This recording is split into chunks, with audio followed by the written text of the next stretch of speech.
Hello, everybody. It's glad to see that the room is almost full. I'm happy to introduce you Kevin Schilbrack. He's a professor of religious studies at the Appalachian State University in the United States of America. Some of you may already know him from his various writings, books, and other. I will not list them all, but I'll let him introduce his more recent research. But as a gift, so once he's finished telling us about his research, he receives from us a book about our research as well.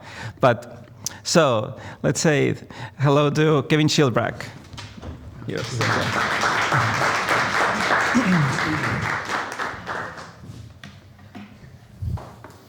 Can everybody hear me okay, even in the back? It's an honor. Please come on in. We have plenty of seats. 4 more, I think.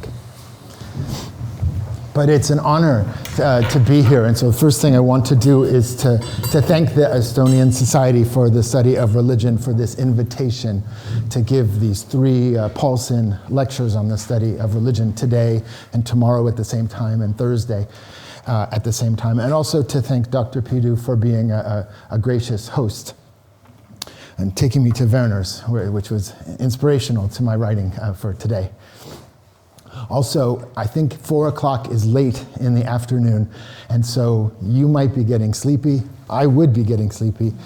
Just before the talk, I got a big coffee from caffeine, and so now I have the energy.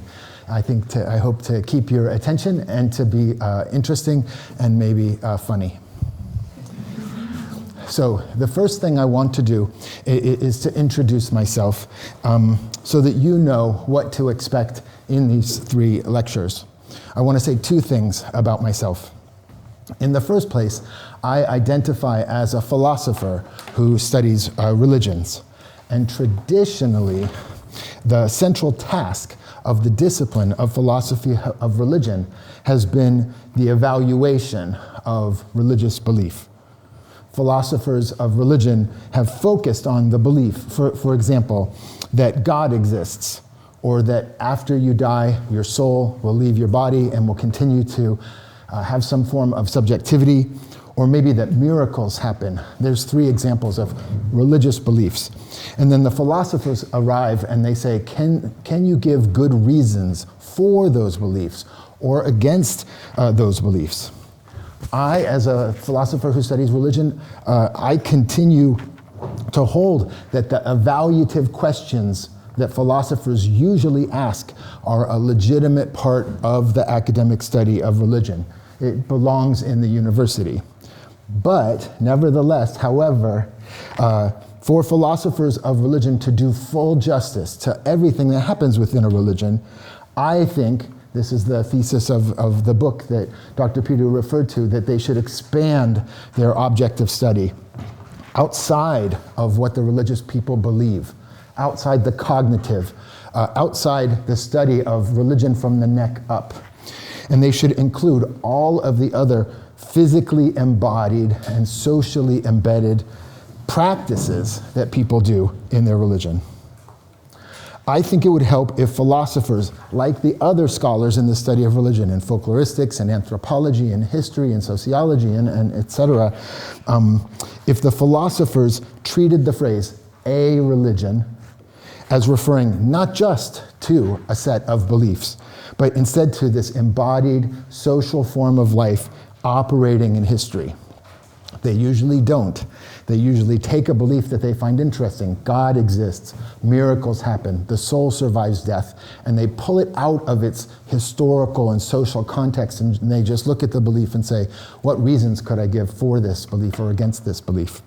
That's what I'm critical of in the traditional practice of my own discipline. So the shift of the object of study from the mind to the body, from beliefs to practices. This is sometimes called the practice turn. I want philosophers of religion to make the practice turn.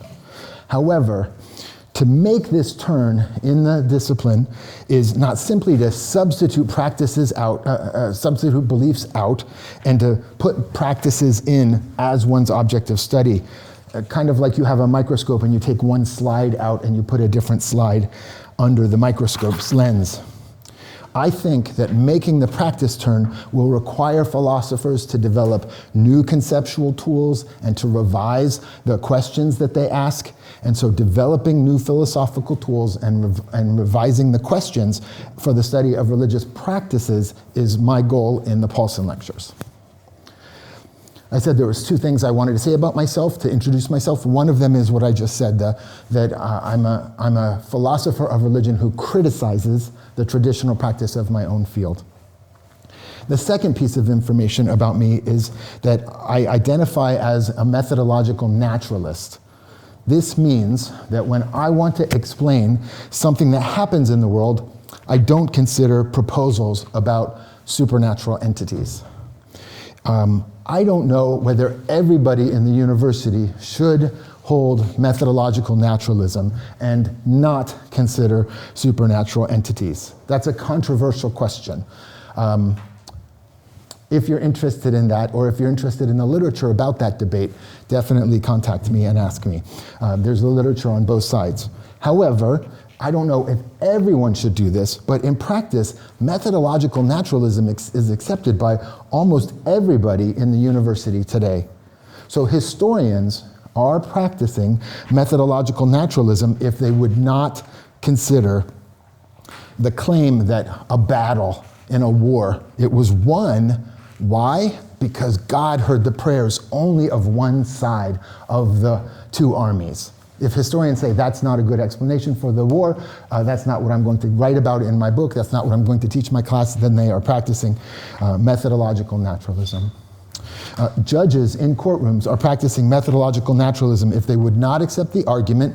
William James has a funny story, if you know this book by him, The Varieties of Religious Experience, where he talks about the argument that I'm about to mention. If a judge would not accept this argument that the accused person, the person's been accused of murder, they're innocent. Why? Because they were possessed at the time of the attack. They did have a knife and they did stab someone, but they could not control their own arm because they were possessed. If a judge will not consider that, then they are practicing methodological naturalism. Doctors are practicing methodological naturalism if they would not accept the explanation that the cause of the person's disease is a curse or a witch. So, searching for the explanations of events like the attack in the courtroom was studying, or the disease that the hospital was studying, or the war that the historians were studying. Searching for explanations of events like that without considering the possibility of supernatural causes seems to me the most promising approach, and that's the approach I take. So I don't insist that everyone does it, but that's part of my self-introduction. But here's the important part. I don't think there's been enough discussion in religious studies about what kind of naturalism we want. There are dozens of kinds of naturalism out there. There's all these naturalisms with other adjectives in front of them. People identify themselves as naturalists of different kinds. So, for the sake of simplicity and introducing myself, I want to distinguish between two kinds, reductive naturalism and non-reductive naturalism. I'm in the non-reductive side. And here is my quick sketch of the reductive side. A reductive naturalist holds that the events that happen in the world can be explained by seeing how complex entities are composed by simpler parts that do the explanation. So for example, if you have a human being and they're worrying about their kids, that's a complex thing that happens in the world. But a reductive naturalist would say the person in this mental state of worry about the relationship with their kids, that can be explained by the neurons in their brain, by the arrangement of billions of cells in their brain getting these electrical charges shooting through them. But this biological brain behavior, so I went from the psychological worry down to the biological brain behavior. That biological brain behavior can be explained by the chemistry of the brain. For example, the role of the hormones that are in the person's blood and affecting their biological events. And then that chemical behavior, now I'm 3 lines down, I went from psychology to biology, now to chemistry. The chemical behavior can be explained by the powers of the atoms that make up those molecules in the hormones. And then those atoms can be explained by subatomic particles. And so I have a colleague who is a reductive naturalist. And he says to me, Kevin, in the end, you are nothing but subatomic particles. You are nothing but fermions and bosons. I had to look that up. It hurt my feelings. I said, I'm not just fermions and bosons.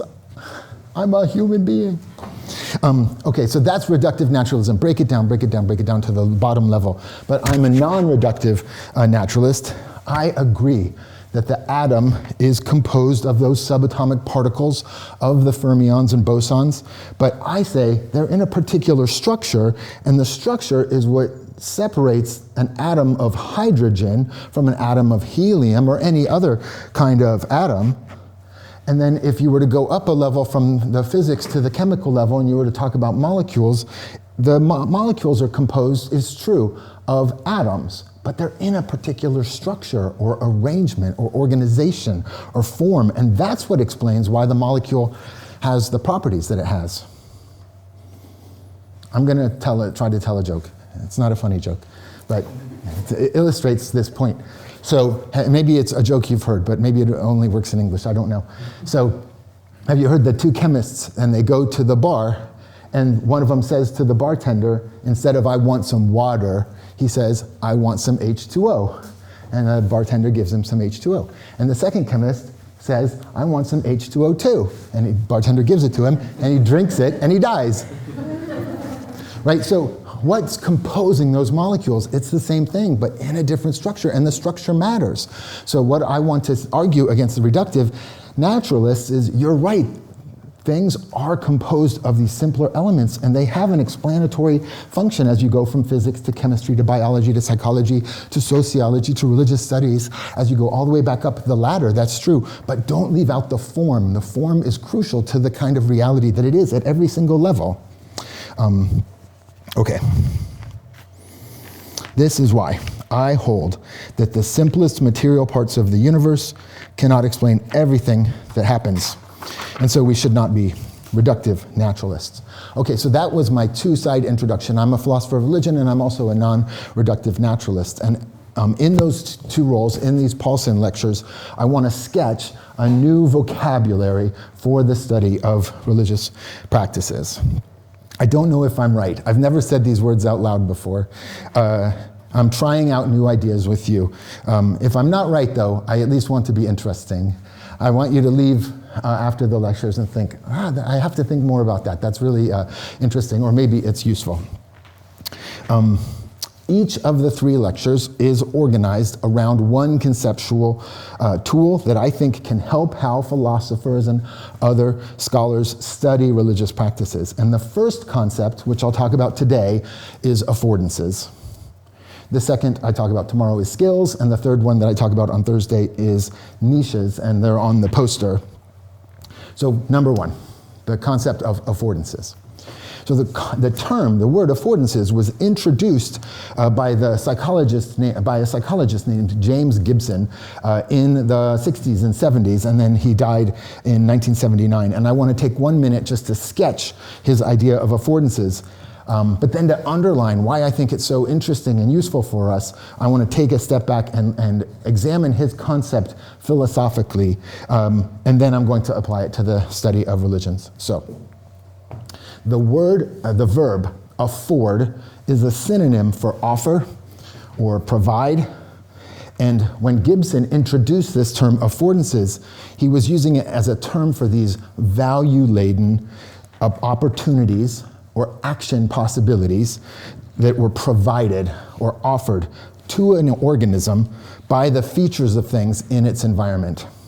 So the sugar in an apple affords a meal, provides a meal, offers a meal for the larvae of flies that cannot get that sugar from the bark of the tree.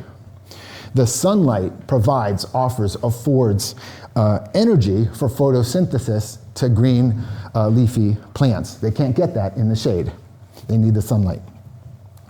The scratching, this was a video I saw on social media. Everyone criticizes social media, but the videos I've seen are so cool. So the scratching noise that the mouse makes offers or provides or affords an owl a way to pinpoint where the mouse is underneath the snow, where the owl can't see it, but he can hear it. So Gibson's, the psychologist's studies, he treats an animal's senses not as passive receptors of data that come in, but instead as a perceptual system, and he describes it like tentacles or feelers that go out into the world to grab information that's useful to the animal. And I recommend him to you if you Google his name, because he's a great writer, and he has an attention to the way that organisms with different kinds of sensory organs create for themselves different life worlds that are, I don't want to say impossible, but difficult to imagine.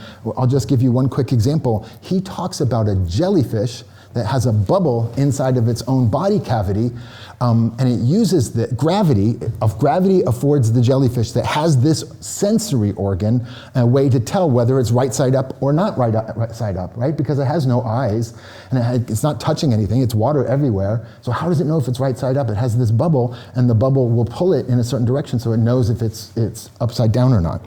That's the kind of detail he does with remarkably different animals. Sometimes he talks about a human being looking at a wall and looking at a picture and what's the picture doing, but some of his examples are tremendous, eye-opening. So for my purposes in these talks, we need a human affordance and not a jellyfish affordance.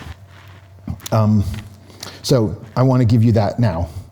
Here's my example that I'll refer to for today. Imagine a person that goes hiking through the woods, and they get tired.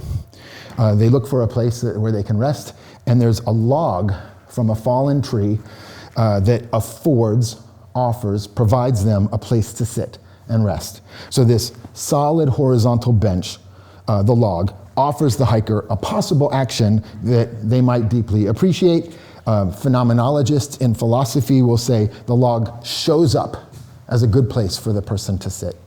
Sometimes they say it solicits or invites the person to sit down. I think that's the person's feelings, not the affordance, but that's how it feels sometimes, especially when you're tired. Okay, so there's Gibson's basic idea. Physical things in the world afford certain action possibilities, and if they weren't there, you couldn't do them. Probably when I publish this, I'll need a complicated footnote, because sometimes they're negative affordances and they block your way, and sometimes they're positive affordances and they let you go forward. But for the sake of the study of religion, I'm going to jump over that. So here's my question as a philosopher. What kind of reality is an affordance? So with my example of the hiker and the log, this log has the property of good for sitting. The twig that the bird sits on doesn't have that for me. The surface of the water that the bug can sit on doesn't have that for me. The log has the property of being good for sitting. So where would I say this goodness for sitting is located? Is it located in the object, in the log, or is it located in my head? Right, I've got a subject, my hiker, and I've got the object, the log. I've got a perceiver and a perceived entity. What's the most plausible location for this goodness, for this value? So the property of being good for sitting, it might seem to be an attribute of the log, like how many branches it has or something like that. And we can say, if that seems right to you, let's call that an objectivist account. The property belongs to the object. On this objectivist account, the goodness of the log for sitting is a property of the log, and this property exists independent of what the hiker sees. I think to many people, an objectivist account might seem old-fashioned, or speaking to the philosophers, pre-Kantian. That's just the way it is. It doesn't have to do with the way I see it. It's just the object. That seems old-fashioned for a lot of philosophers and psychologists too, and Foucaultians and all kinds of people. However, I think that independence from perception is the strength of the objectivist account. It makes perfect sense, and when I hear this, I hope you agree, it makes perfect sense to say that log is a good place to sit even if the hiker didn't notice it. So they walked through the woods and they said there was no place to sit down. And I say, there was a place to sit down, you didn't notice it. Even if the hiker doesn't want to take a break, well, I don't want to sit on that log, it's still a good place to sit. Even if the hiker thinks incorrectly, the log has bugs on it, or it's rotten, or something like that, so they don't want to sit down, it's still a good place to sit, because they have false beliefs about it. So according to the objectivist account, the value of an affordance in your environment does not depend on their perceptions, or their desires, or their beliefs, and that sounds right to me. An obvious objection to this objectivist account would be that there's countless other people for whom the log does not show up as a good place to sit. It doesn't show up as a good place to sit for the person who can't use it. Let's say this other person's in a wheelchair. The lumber salesperson who wants to chop down all the trees and sell them, and the artisan who wants to find some wood to make a bowl out of, to carve a bowl, they're going to see the log very differently. And there's all these different perspectives on the world. The diversity of perspectives suggests that despite how the log might appear to a hiker, especially when she's tired, the goodness of the log for sitting isn't really a property of the object, but it depends on the subject and how they look at it.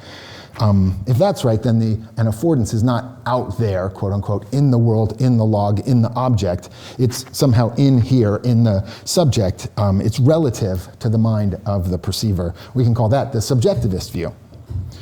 I think in 2025, to many people, a subjectivist account of affordances will seem more plausible than an objectivist account. Because for several centuries now, philosophers in science, often inspired by David Hume's empiricism, they draw a sharp line. Facts are one kind of reality, values are a different kind of reality. They're not the same thing. And the goodness of the log is a value, it's not a fact. The empiricist takes the natural sciences as our best account of the world, and the natural sciences don't include values, like goodness for sitting. So according to the subjectivist account, values do not exist outside the mind. People attribute to the object, or they project onto the object some value that has to do with their own personal preferences, or maybe their cultural preferences. Today, many modern scholars, many postmodern scholars, they want to deconstruct and they want to debunk the objectivist view. They call that the naturalizing of values. The objectivist idea that values really exist in your environment is something they want to expose. That's a kind of optical illusion, they'll say. That's an error on your part. The subjectivists claim that values are mental realities, or subjective. They only exist in the eyes of the beholder. I don't know if you have this expression in Estonian or in other languages. Beauty is in the eye of the beholder. That's the subjectivist view. So apart from human desires, apart from human preferences, the universe is empty of value is a tremendously widespread view. I actually have a footnote here, and the title of the book is A World Empty of Value. It's a clear title. All right, back to Kevin.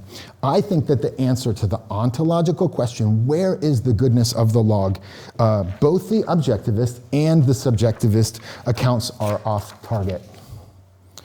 The objectivist account is wrong to claim that the goodness of the log exists as a property of the log. The sitting that the log affords is clearly not independent of the hiker. The log doesn't have like sitting ability just in it somehow. So the objectivist seems a little bit off, and the subjectivist the subjectivist account is wrong to claim that the goodness of the log is in the perceiver's mind, because as the examples I gave before, what if the hiker didn't see it, or doesn't want it, or has false beliefs about it? So I think the account that we want, what is an affordance? It's a property that's generated by the relationship between the hiker and the log. It's not in the hiker, subjectivist. It's not in the log, objectivist. It's in between them in their relationship.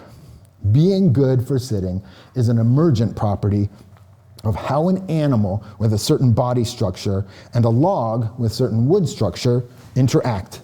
And the word for this is enactivist. I don't know how widespread this word is, enactivism. There's a movement called 4E, like the number and the letter 4E cognition in cognitive science. There's 4-letter E, they all begin with the letter E, and enactive is one of them. So enactivism, what I'm about to talk with you about for a minute, is a hot topic in cognitive science. The best example, or maybe the clearest example of an enactivist account of something is colors, red and green and blue. Colors seem to be properties of the object. This apple looks red, or this other apple looks green. But according to the enactivist, color is actually a product of the interaction between light waves of a certain length, depending on what their length is, and photoreceptors called cones in the retina of the eye.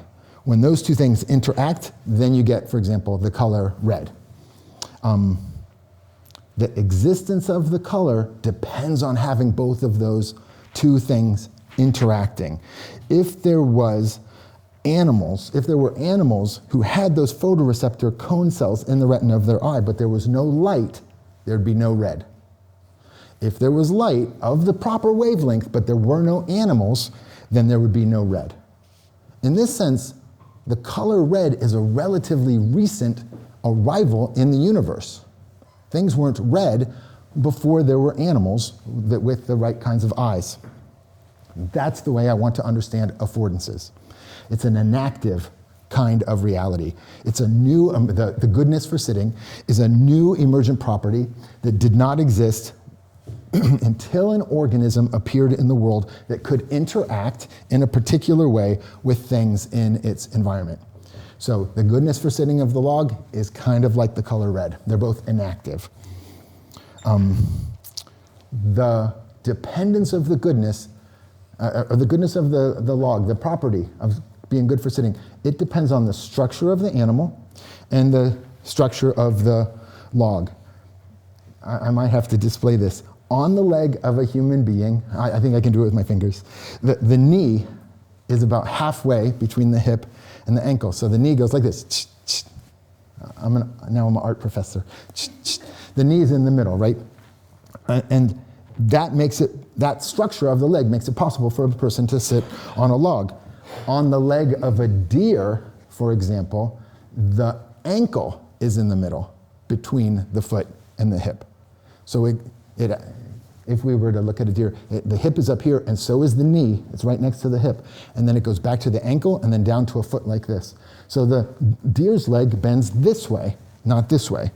So the ankle flexes in the opposite direction, and that makes it impossible for the deer to sit on logs. Logs do not show up for deer as a place to sit.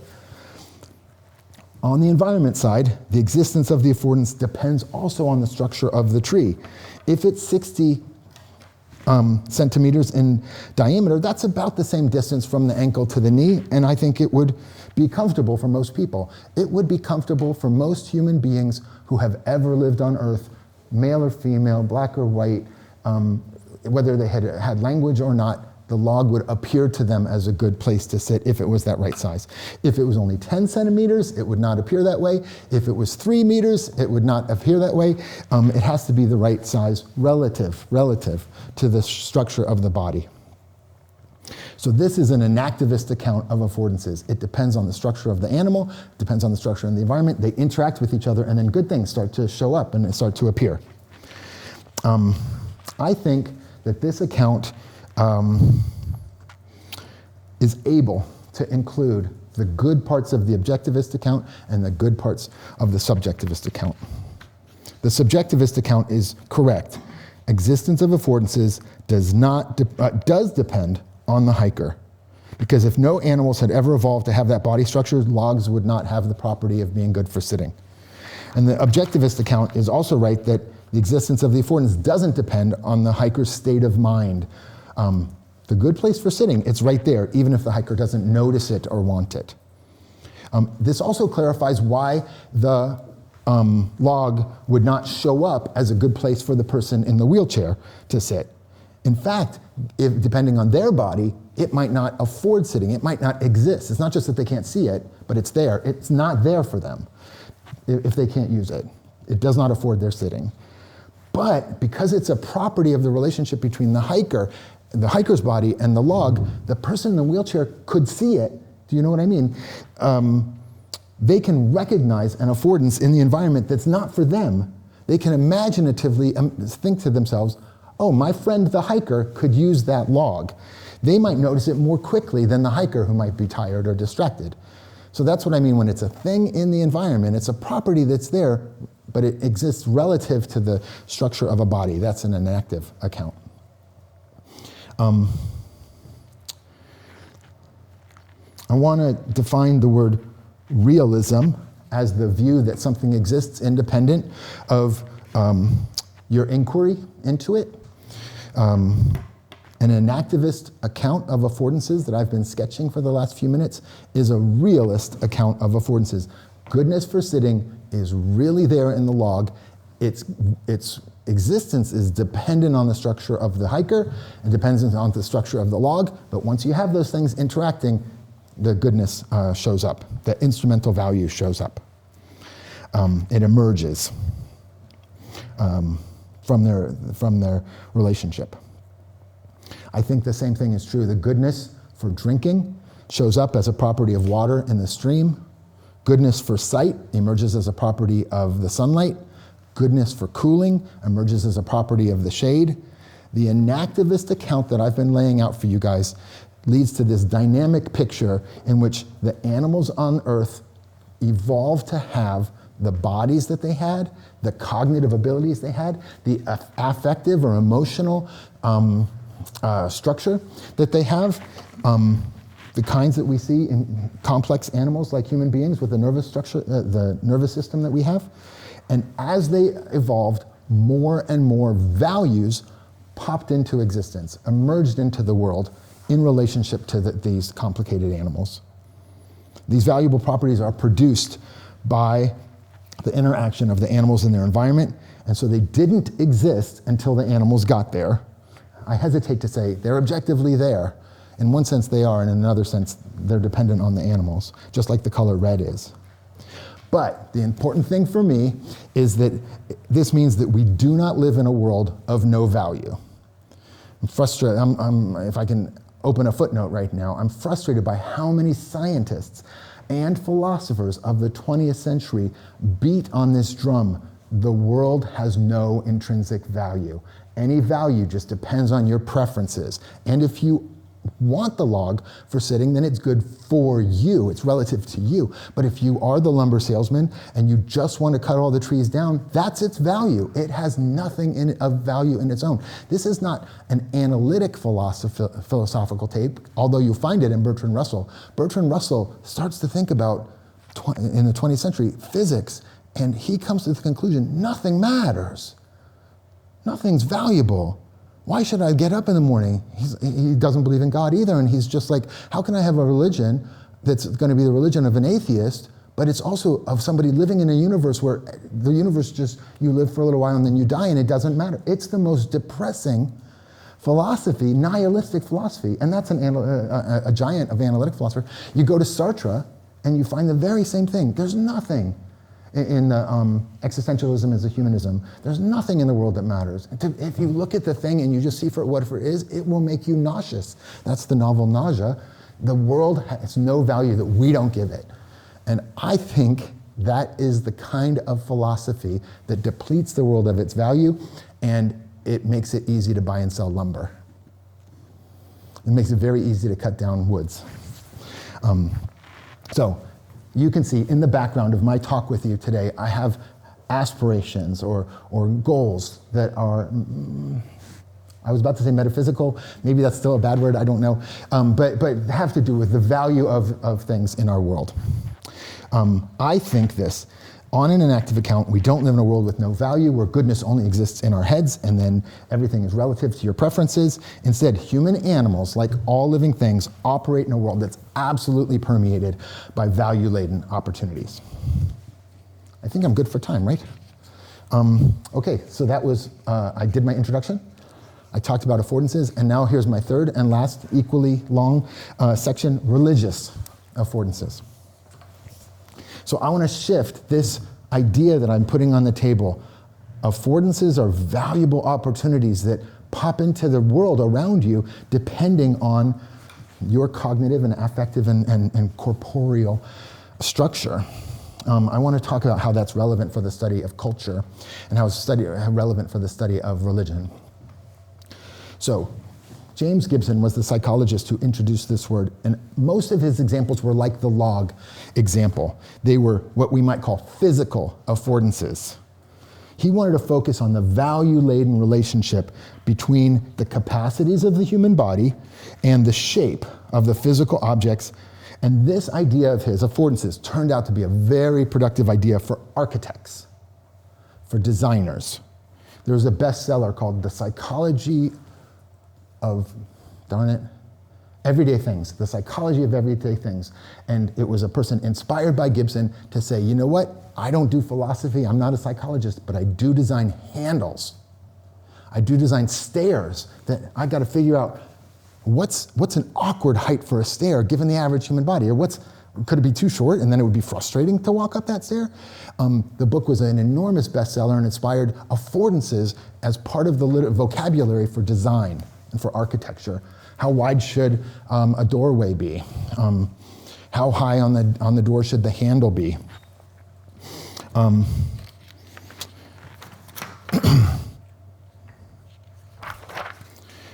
The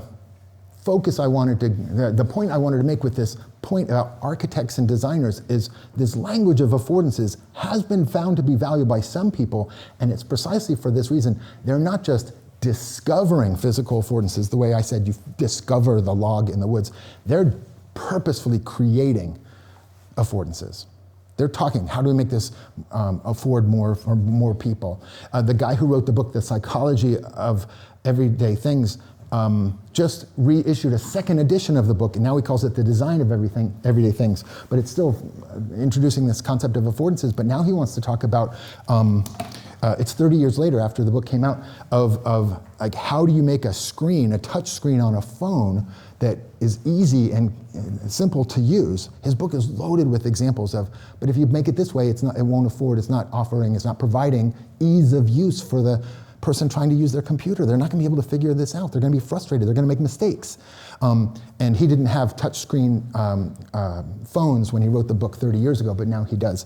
I just wanted to point out, though, that concept of affordances is valuable to him because he's like, I'm not going to discover affordances when I walk in the woods. I'm going to design them myself so that they will discover it when they turn on their phone or when they try to go up the stairs. I want to focus on that, the creativity of making affordances. And you can see now I'm sliding into cultural questions. People have also gone beyond this issue of physical affordances to talk about social affordances. So now it's going to be an affordance or a value-laden opportunity that's not in a log, it's in a social situation. For example, you're shy, you don't know how to introduce yourself, everyone's talking, they all know each other, they're all laughing, you feel excluded, but then there's a quiet, there's a lull, there's a moment in the conversation that affords you a value-laden opportunity to go, hey everybody, I'm Shy Kevin, right? That's not a log, but it's still a structure of your social environment that you can use for good purposes. Let's say there's a job opening, and it's at the business where you actually have a friend, and could they put in a good word for you? That would be a social affordance. It's not a physical thing. I guess it's grounded in the physical. Everything will be, but it has to do with friendship and quiet and position in a company and issues like that. There are social affordances on the same analogy with physical affordances. Similarly, we can talk about legal affordances, legal valuable opportunities. For example, look, you and I are having a dispute, but let's look at the contract. And is there language in the contract that can help us resolve the dispute?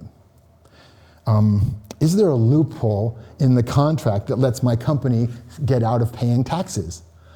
You guys, you can see where I'm going with this, especially with the fellow who wanted to design affordances. You could hire a corrupt lawyer to write a contract that affords your company to get out of paying taxes. You can create social affordances in a legal document on purpose. There's an anthropologist named Webb Keane. He writes about ethical affordances.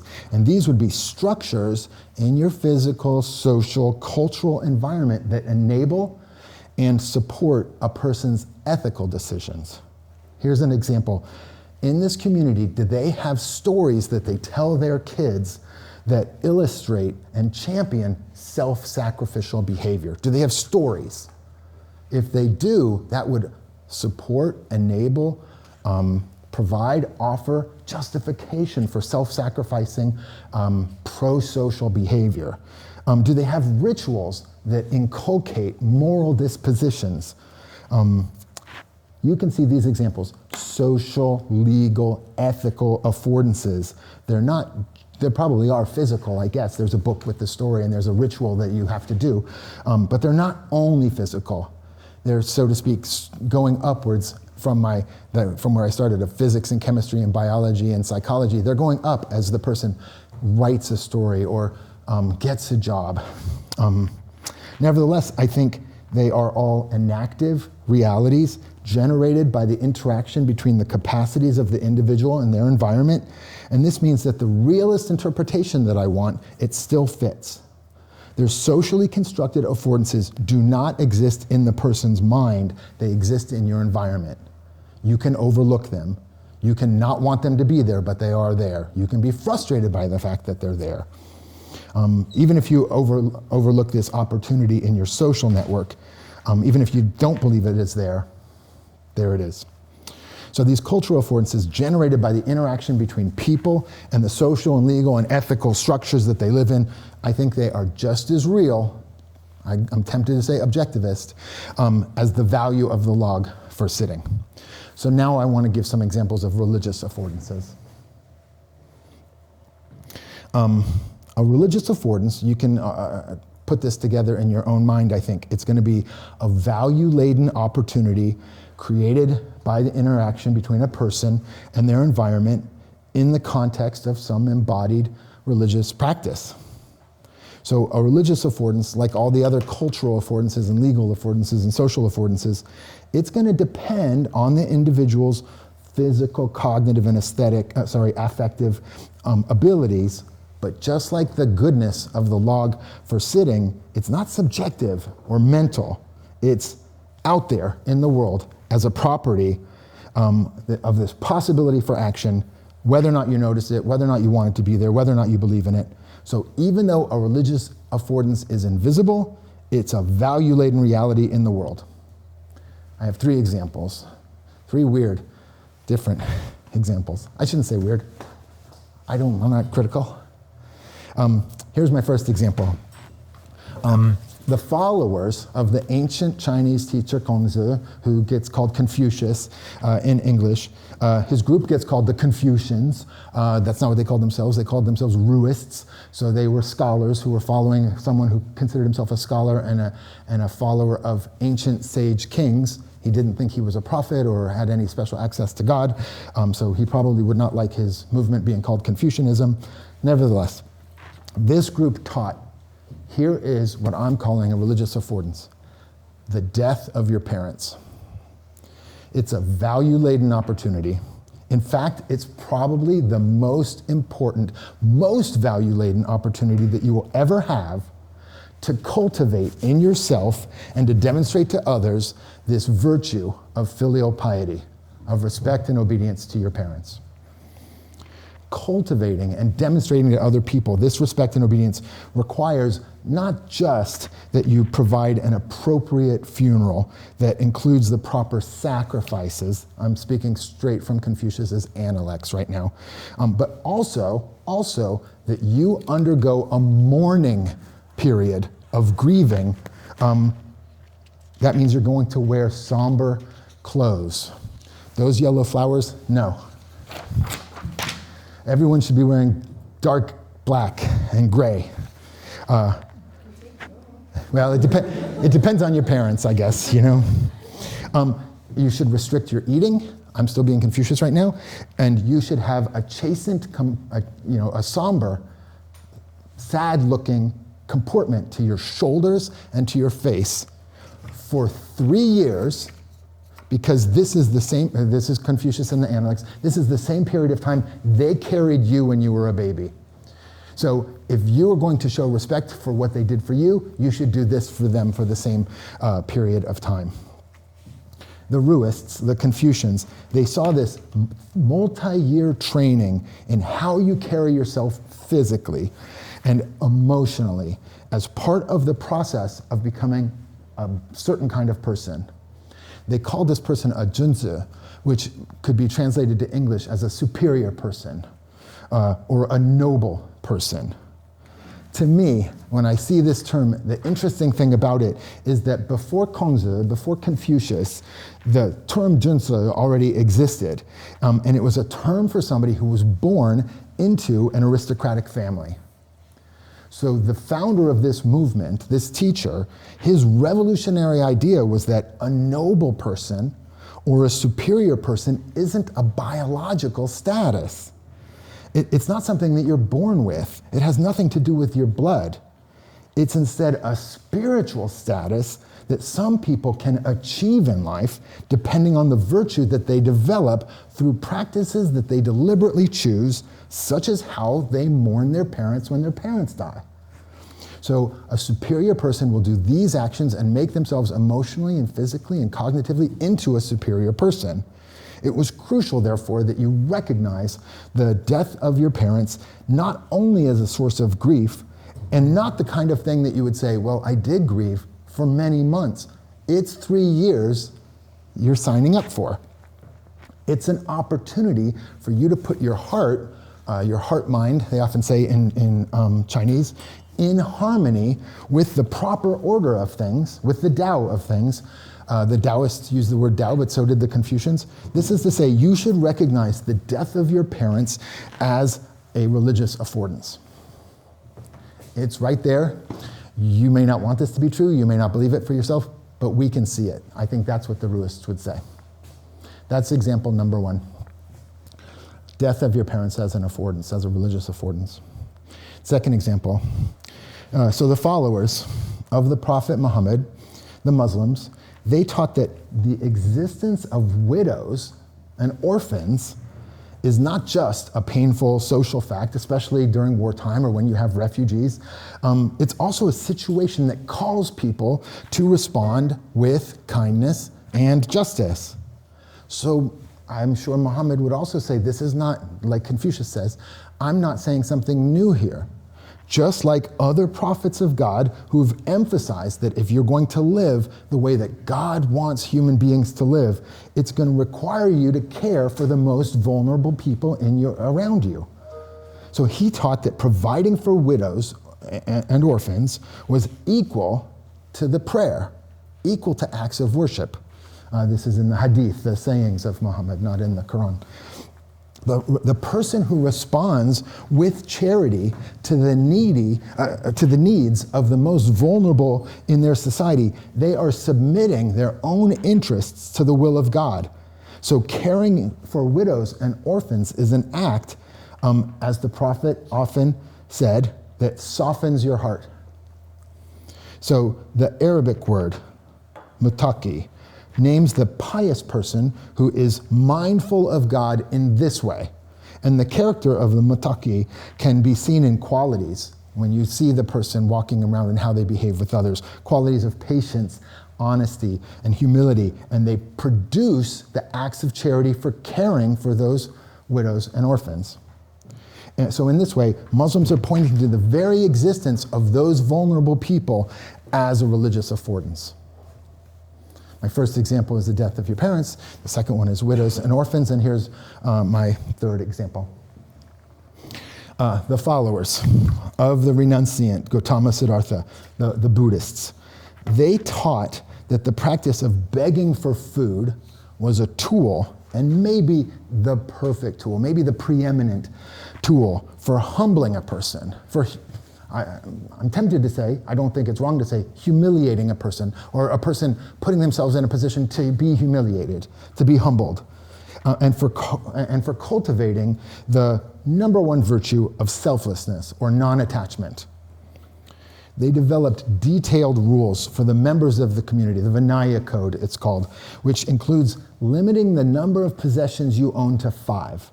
You can have 5 items. I once went to Thailand and I was in a forest monastery and they had 2 robes. Those were 2 of their items. And they would wear one and they would wash the other one and put it up to dry. So if you don't have 2 robes, you're wearing a wet one or you're walking around naked. You're allowed 2 robes. Another item is the begging bowl. But you're taking a vow of poverty and you're limiting yourself to these 5 items. This is part of the monastic code in order to create a situation in which begging isn't a game. Right? The person who follows these rules will wear the orange or ochre colored robes and they shave their heads, and those are signs that they had taken the vow of poverty, and then they would take the begging bowl and they would approach the home of somebody with food. It's interesting to me that very, very early after the introduction of these practices, the community, you can see in their text, almost immediately, they discussed how could you beg from somebody so that this practice would not create resentment on the part of the person that you're begging from, the householder that you're begging from. You're asking them to donate. You might have just asked them yesterday. They're getting irritated that they finished their meal and then you're knocking on their door. But also, what if they say no? How do you make sure that the practice doesn't generate resentment in the monk so that they grumble and go, these cold-hearted people won't give me anything to eat? Like, this was a very early discussion, and it's a funny story, actually. It's called a Jataka story because the Buddha talks about his previous life where he says, yeah, I came up with the solution. In my last life, I got you guys. The solution is this.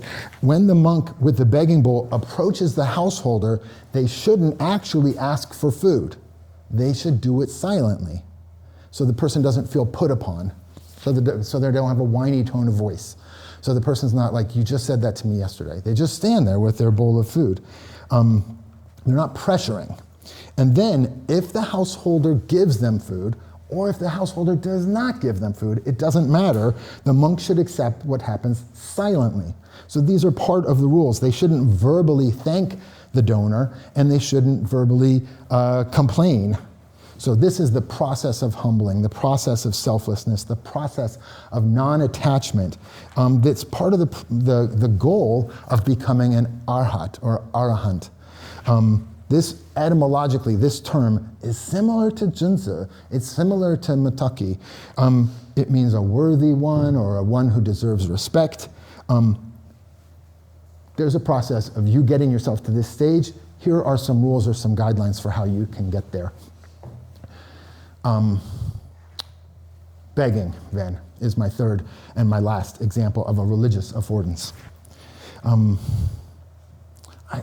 struck by how different these are, right? The Confucian example, the Ruist example, is something that's going to happen to everybody, the death of your parents. It's an affordance that you can imagine, I was going to say a callous culture, but I was afraid people would go, you mean America? Like cold-hearted people who say, oh yeah, my mom died, but I've got a date this weekend, or I'm not going back home because I got to make money, and like lives get structured in different ways. And the Confucians are saying you are missing an opportunity that's right there, kind of like the goodness of the log for sitting. You're missing an opportunity that's right there for you to be a different kind of person, and to be honest, what we would consider a better kind of person, and you're missing it. But the interesting thing about it is it's going to happen to everyone. But the second example, the widows and orphans, that depends, right? I think sometimes men die before their wives, and so there's widows, or wives die before their husbands, so there's widowers, and sometimes parents die and they leave orphans. But that's not necessary that those things happen. They might not happen. It's not like the death of the parents. And I think, especially in Muhammad's time, he's dealing with dislocated people, and he's dealing with scenes of war and violence in his own day. So he's looking at not this is automatic, this is natural, this is universal. He's saying this is happening here and now, and it's happening because we have not set things up to provide for these people. So the kinds of affordances between these two communities are very different. One is going to happen to everyone, and the Confucians are trying to make something out of it. This other one is going to happen in unjust societies or poorly structured societies. And then the Muslims are going to try to make the best of that affordance. But then the third example, the begging example, is so different because nobody has to do that. It's not the same thing as there will be beggars. It's you should deliberately, even if you have the food, you should give your food away. Even if you have the money to support yourself, you should give that away and impoverish yourself. Choose voluntary poverty on your own part and then go begging. Like this one is just completely, you might say, a rule of the Buddhist game in the way that the death of your parents is not a rule of the Confucian game. That one's natural. So I spent some time trying to think of 3 examples that would be pretty different, very different as you think about how religions look at the structure of people's lives and say, where can value be found? So, in closing, I want to return to the question about how we study religious practices. Remember at the beginning I said, I think that it will not be simply like I have a microscope with a slide that says religious beliefs, or a telescope. No, that doesn't work. I need the slide. I've got a microscope with a slide of religious beliefs, and I take that out and I put in religious practices. I don't think it's the same. I think you have to change your tools, or I think you have to change your microscopes. When philosophers have studied religious beliefs, their focus has usually been on the claims about the existence and the nature of supernatural realities. What is God like, or what is Brahman like? What is the Tao like? But then there's this enormous amount of skepticism that there is anything out there, or that we can know anything about it. Philosophers, they're paid to be skeptical. So it's common to see philosophers debate this question: is it true that God exists? But if that's the microscope, if that's the tool, if that's the approach typical of philosophers, is this true? Is this belief true? I think the situation is so different when you shift to the study of religious practices, because you can't really say, is the practice true? Is Christian baptism true? Like, the question doesn't quite make sense. Is the Islamic pilgrimage true? The question doesn't really make sense. I have a friend who is a philosopher of religion, and he agrees with me. We should shift to the study of practices, but that means we have to stop asking evaluative questions. We have to stop saying, I think it's true, or I don't think it's true. I disagree with him. I think just because a religion has a practice and I can't say the practice is true, doesn't mean I can't evaluate it. I don't want to say, well, whatever a religion does is okay. I think there's going to be some religious practices that I find beautiful and moving, and there's going to be some others that I find very dangerous and scary. So I don't want to set aside my ability to evaluate, and he thinks that's the implication of this shift of my microscope. But for today, more importantly, I think the realist, non-reductive naturalist ontology of affordance that I proposed, it implies that the skepticism about the existence of the religious reality is misplaced. If someone says, I believe that a God created the world, you could say, I don't know if there is a God. But if they say this, I think that the death of your parents gives you an opportunity to show them respect, they're not wrong about that. Like, that's true. I was giving a realist interpretation. I think these affordances, these value-laden opportunities, they really are there. If you said, you know what else, not just your parents, but read the newspaper, the number of widows and orphans and vulnerable people and needy, that's calling out to my heart, and I want to be the kind of person that responds. They're right about that. You might say, yeah, but I never got along with my mom. Forget her. What do you say? What cruel thing do you say about widows and orphans? That kid never should have let his dad die. Like, you could say no to this affordance if you want to. It's like the log. You don't have to sit there. And the same thing with the begging, right? If they said, you know what you should do? You seem very attached to material objects. I think you should put yourself into a place of where you give those things away and you make yourself more dependent on others, and it would be a humbling process for you. You can say no, and you might even say, but I don't want to be that kind of person, or I don't agree with the patriarchy of Confucianism, or whatever you want to say. Like that, I want the evaluation to continue. But nevertheless, I think you're not skeptical about the reality of what they're talking about. I think the Confucians are right that the death of your parents really does give you an opportunity to cultivate filial piety. The Muslims are right that the existence of widows and orphans really does afford an opportunity for people to care about the most vulnerable. The Buddhists are right that begging really does afford an opportunity for people to humble themselves. So the skepticism that has drenched philosophy of religion, that philosophers are so proud of, it doesn't quite fit the study of religious practices. And that's what I meant when I said I think we have to change our tools or our microscopes. So my proposal is that we see religious communities as teaching affordances. For most religious people, the beliefs, the doctrines of their community are not super important to them. They may not even know them.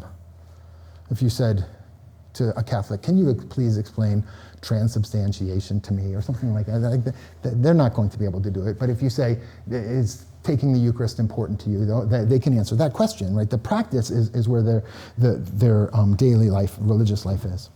So my proposal is that we see religious communities as teaching affordances like this. And we can start from this non-reductive naturalism that religious affordances are real things in the world, real value-laden action possibilities in the world. So when philosophers focus on religious beliefs in supernatural entities,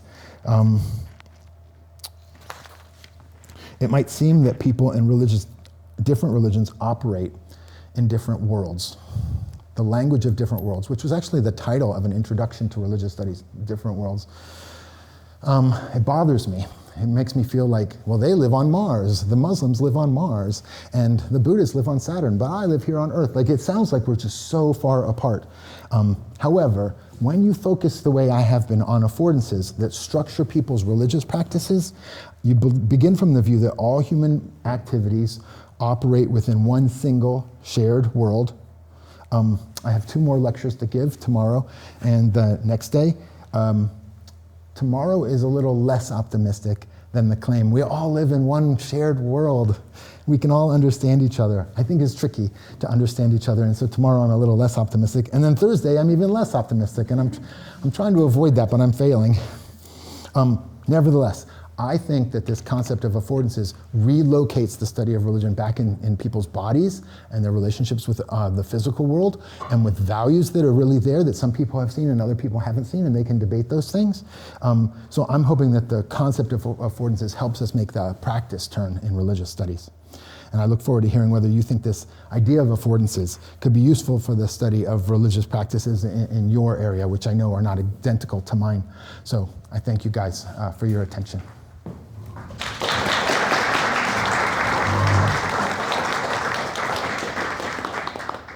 We would have some time for some questions if anyone is interested.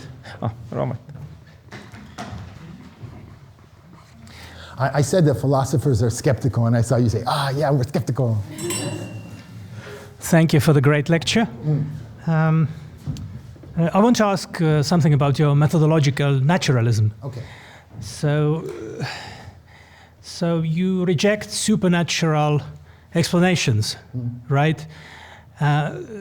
Which I suppose you encounter all the time when dealing with religious phenomena. Right. I'm just wondering what you take those explanations to be. You know, you reject them, but what they are, in your opinion. Are you asking what do I mean by the supernatural, or what do I mean by explanation? No, how do you...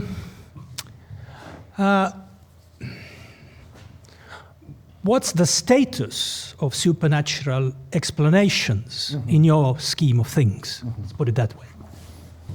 Well, I'll make an attempt to talk about this and then ask me another question if it's not clear, or other people can follow up on it. And this is something that Dr. Piru and I were just talking about the other day too, about this methodological naturalism. So the naturalism part, as you said, was, I'm going to leave supernatural out. The methodological, which is controversial, and people are suspicious of the idea that you can be methodologically a naturalist. But what that basically means is, when I'm here at the university and I'm talking to my students who might be atheists, or they might be Christians, or they might be Jews, or they might be Hindus, I'm not going to bring in, well, you know, God made you that way, or something like that. I'm not going to take sides in their dispute, their disagreements about supernatural things. I'll leave that out. Now I'm remembering that the Vice President of the United States is married to a woman from India, and he just said, I hope she is open to the supernatural explanation that my community shares, and he wants his wife to convert to Christianity. So I don't want to do that as a professor. So methodologically, you might say, like, I'm putting on this hat. Let's just set those questions aside and we won't open them. But to be honest, I think it's not just, do you believe in God or do you not believe in God? I think there's lots and lots of things that are supernatural claims about the diseases or the possession that I mentioned before. And we were talking about witchcraft and demonology. Where's my demonology guy? The other day, like divination, all kinds of procedures where I can know the future, and I can cure people, I can heal people using non-natural means. I have a friend who is famous in religious studies because he's open to every possibility of ESP and teleportation, and he thinks it's all real. And he showed me a picture one time, because I was so suspicious, he said he knows people who can see the future. And for me, that would be a supernatural thing to say that, what will happen in the future. But he had a picture, and it was on a PowerPoint. So that you can't make a PowerPoint unless it's true. But it had the person going from a baby to an adult and to old age and dying, like, if you can imagine, like 8 pictures of the person through their whole life. But then their brain went from before they were born right through their head when they were an adult and all the way to the future. And he said, see, your body exists in time, but your mind does not exist in time. And that's why your mind can know what will happen in the future. Like, to me, that would be a strange supernatural explanation, which maybe would make sense of the people he works with who can claim to know the future. So I have this stratified ontology with physics to chemistry to biology, psychology to sociology, and it's non-reductive. So I think all these things are real, and I'm putting affordances up here in the real, but still natural category. And if somebody goes, but I have an explanation for how things work that just jumps all over the place, and so that your brain is eternal, or I have access to Plato's forms, and so now I know what the essence of it is of a horse or something like that. I'm critical of anything that doesn't go there. But I don't know, I said it was controversial, and some people say there's no reason to constrain us because we don't really know what will be a scientific or a natural explanation, because the world's a really weird world. There's all kinds of entanglements of quantum particles, and there's all kinds of things that they don't make sense on our theories right now, but maybe our theories are wrong, and we have to admit it, we're fallible. So I know people who say we should not accept methodological naturalism for the universe. We should be open to ESP and time travel and eternal brains and Plato's forms. And Dr. Pidu had the example of mathematical numbers. He's like, well, where do those go if you only have a natural world? So I think for my purposes, at least in the book that I want to write based on the Paulson lectures, I'm not going to be saying, oh, I believe in this supernatural thing or that supernatural thing, but I don't know how to rule it out for other people who might be interested in parapsychology or supernatural healing or divination procedures. Maybe they work in a way that I just don't understand. I'm willing to admit that I'm fallible. I don't think I'm wrong, but I could be.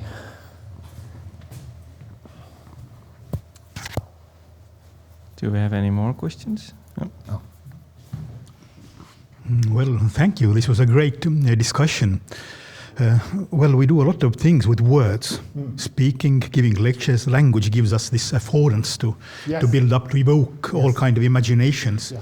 And I wonder if you would still agree with me that you can bring the supernatural into the social reality through storytelling. What about... Everyone's like, why did you leave the supernatural out?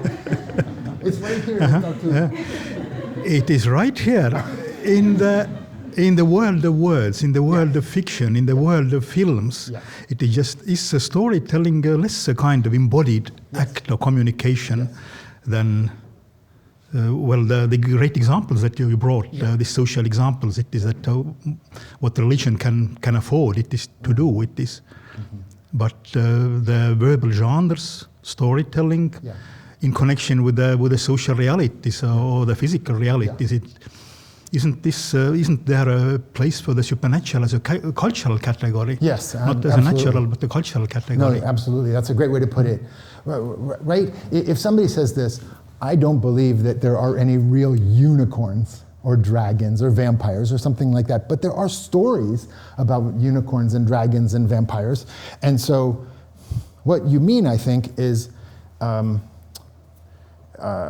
if we ignore the unicorns, they're not going to do anything, or the vampires. But the stories can. The stories will have effects on us. They will see the movies and we'll read the books, and they will inspire us in certain ways. I appreciate this question because what I'm hoping is, with this idea of affordances, it seems to me that I'm talking about something that's very insubstantial, right? It's the relationship between the person and the log, or between the person who is their friend at the company where the job opening is. I'm saying there's a reality there that's, you can't really hold it. It's not an empirical reality, and that's why I criticized David Hume. But storytelling is also going to create these realities where the person, they have nightmares because of the vampire story. And so there are effects of the story. Or to look at any of these religious examples, it's because the Confucians believe there is an order to the world, and you need to put your heart in harmony with that Tao, with that order. It's having an effect on them. Their stories, their beliefs, their classics, they call them, their texts, have a transformative effect on them. And my number one goal, I think, is to take the power of stories out of the mind and make it into the relationships between people, so that I'm not like Bertrand Russell or Sartre saying the world's just empty of value and nothing matters unless you want it to matter, and they have that subjectivist, nihilistic view of the world. I want to see the world as permeated with affordances that are value-laden, including the affordances of supernatural beliefs and practices and stories and books. You had a question? Yes. Thank you. Thank you so much. I was wondering, to take a step back from the specific examples to like umbrella term things. Okay. Would it be possible to see all interactions as co-creations between agents that offer either positive, neutral, or negative affordances? What was the first part of the question? Was it be possible to? That all interactions, Yeah. like these examples or other examples, they're just co-creations offering all sorts Yeah. of affordances? Oh, yes, I think so. Yes, I think so. I thought I was going too deep into the weeds and confusing questions to talk about this, but I'm saying that the person and the log, they have a relationship, and up pops this new property of being good for sitting in their relationship. I think that exact relationship, you can find it between hydrogen and oxygen. Hydrogen, you can burn it. Oxygen, you can breathe it. But when you combine them together in a certain structure and you get H2O, now it puts out fires and it drowns people. Like it has these properties that the two elements didn't have before. So what is the H2O made out of? It's made out of an H and two H's and an O. Like that's it. And these ionic bonds or covalent bonds. That's it. But when you put them together, new properties emerge. And if you take that water molecule and you mix it with a bunch of other molecules, and now you've got like a little one-celled organism and it's hunting for food or something like that, swimming through a pond. Hunting for food and swimming through a pond is not something that H can do or O can do or water can do. It's new intentionality, philosophers call it, new properties popping up as we get more and more complex until we get to the point where we have persons. And then the persons can say, you know what we should do? We should make the University of Tartu. And you can have like an emergent reality that is a real thing. It bothers me when people say something like, well, but the University of Tartu or the country of Estonia, that's an idea. It's not a reality. I'm like, hey, of course it's a reality. But you have to have this emergentist or enactive understanding of relationships are real things too. One more like snide thing about Russell McCutcheon. Like this guy that I disagree with about this, he said, the only things that exist are the things that we have words for. And I'm saying that's not true. I think there's realities that are invisible that we've never noticed, like the goodness of the log for sitting, or the fact that my relationship to my partner is healthy or not healthy. Like, those are not things that we maybe have named yet. And I was arguing like this to him, and he was sitting in the audience, and he said, I bet you can't name one thing that doesn't depend on language. And then he laughed, because if I say anything, obviously I used language for it. He's like that, he tries to trap me. But I do want to think that relationships are real, and the properties of those relationships are real, and that's going to be true at the physics level, the chemical level, the biological level, the psychological level, the social level, the cultural level, the legal, like that, all the way to religion. So that religions are operating in a world where, you know what, if you changed your attitude to the death of your parents, you'd be a different kind of person. They're not wrong about that. Right? If you change your attitude towards those orphans, you'd be a different kind of person. You'd be the person you should be. The question is whether they're right that that's what you should be, but they're not wrong that the affordance is real, and they've seen something that other people haven't seen. So I'm happy, I think, yes, saying all of reality operates in this kind of relational ontology where nothing exists isolated by itself. It's all just interacting with other things, and we don't have words for everything yet. We haven't noticed everything yet. The world was here before human beings got here with their language, I'm pretty sure. Yeah, thank you for the lecture. And I have a simple question. In a sense, I want to understand how much this concept of affordances presumes in terms of two specific terms that I kind of work around with. One is intention and the other one is expectation. So, and I'll use your example to kind of background why I asked this. So, at some point of time, you said that at this, like, I am no more discovering affordances, I am creating affordances, right? And when I'm creating affordances, when you say that affordances lie between subjectivity and objectivity, so it kind of occupies a liminal space. Yeah. So in order to create that affordance, you have to also create that liminal space where you already presume an intention and an expectation at the same time. So therefore, at what point of time do we say that when we are considering these affordances, they are presuming intention and expectation between the action and the actors? So, yeah. I'm writing intention and expectation, so I remember. I hope this image makes sense, and then maybe you can tell me, you can push back and re-ask. But in my image, the hiker is walking through the woods, and she doesn't have any expectations about finding a place to sit. But her knees bend the way I described, like not like a deer, but like a human being's knees bend. She's not the person in the wheelchair. The shape of her body and that fallen log, the relationship between those two things has properties that afford or inhibit, they enable or they constrain what she can do. But it doesn't have to do with her expectations or her intentions at all. Like, I'm trying to get it out of her mind as much as I can. Do you think I can? Do you think it's possible to just say, oh yeah, the property's just there in the relationship between her and the world, whether she had any expectations? That's the tricky thing, I think, because most of 20th century philosophy is so subjectivist and so mental. Right? That's the definition of the modern post-Cartesian shift, is to this mind-body split.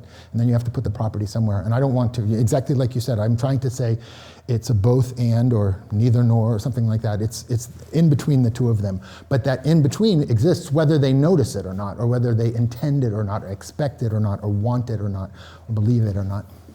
I'm hoping. It's tricky. There would be time for one more question if anyone wanted to ask. You guys seem very open to this idea. I'm excited. Well, okay, we have the final question. Yeah, thank you for this discussion. That I was just trying to wrap it up in this the term of affordances and religion. Come back to the term of religion.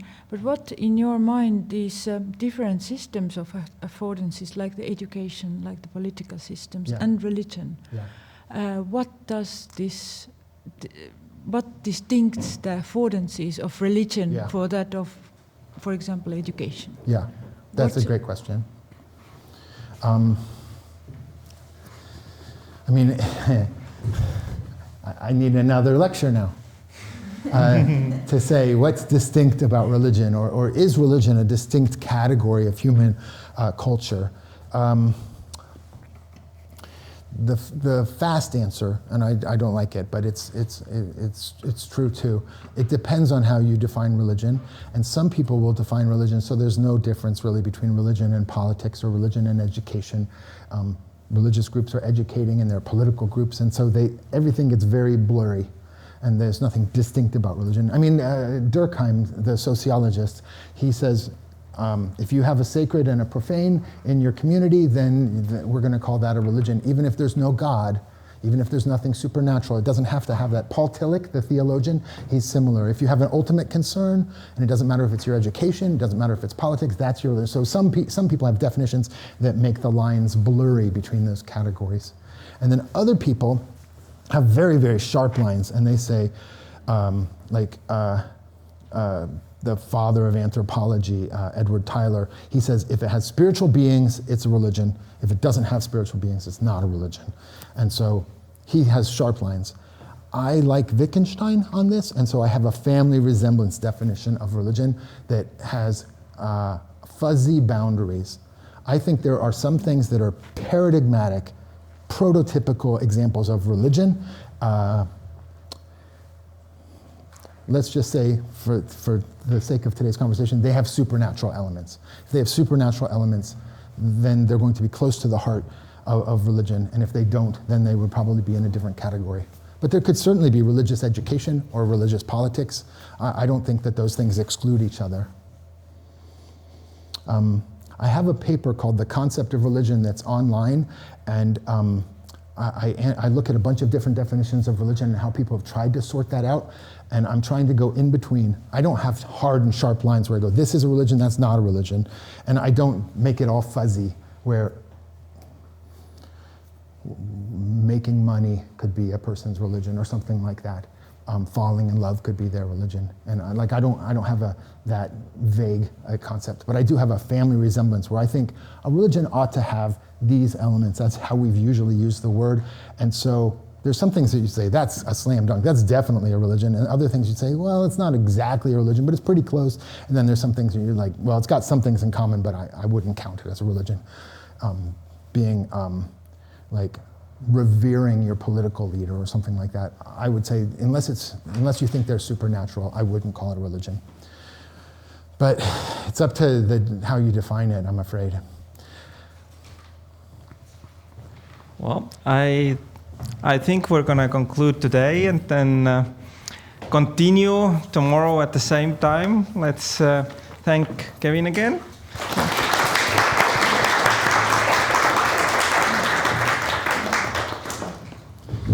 I'll drink another coffee tomorrow.